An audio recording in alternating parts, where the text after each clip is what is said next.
Hi, Dan Marque here with Bearcast Media. We're in Austin, Texas at South by Southwest. I have Woody Goldsmith here from the News Record, and we are seeing different movies the next few days, and we just saw Much Ado About Nothing, Joss Whedon's new Shakespearean adaptation. What'd you think, Woody?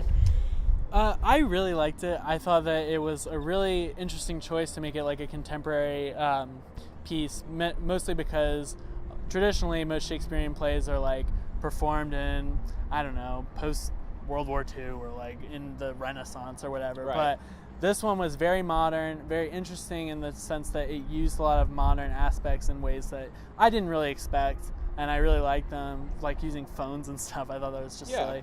The cast was amazing. I loved the cast. I'm a big fan of Joss Whedon and his friends, which makes up the majority of the cast.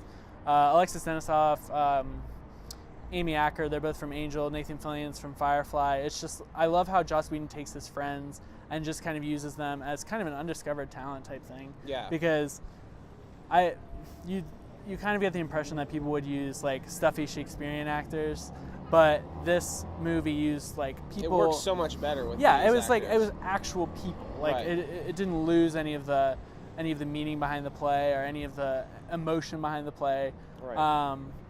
I was in this play. I have some strange memories, so it was kind of hard going into it because I was worried that it wouldn't live up to like my expectations of what it should be like.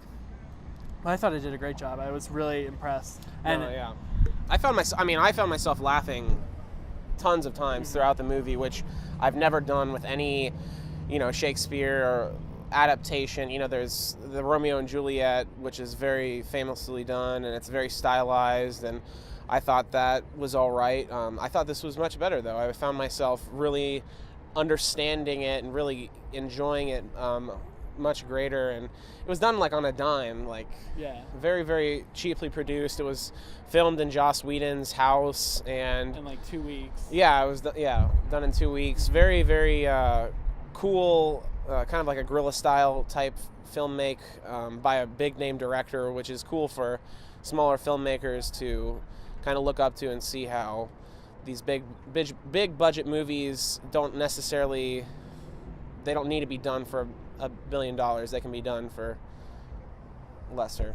Yeah, and I mean, it's weird that he kind of came off doing the Avengers, which was probably a $200 million budget or something like that, and just came home and decided to make this movie. And I agree with you. I think that it was really funny.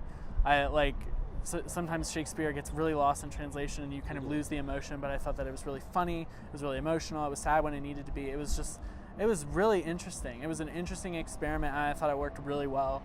Definitely. Overall, I think I'd give it like a 4 out of 5. 4 out of 5? Yeah. Yeah, I thought it was excellent.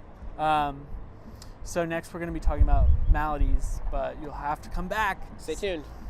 We'll be posting more videos on the Bearcast Media YouTube, so just stay tuned for more.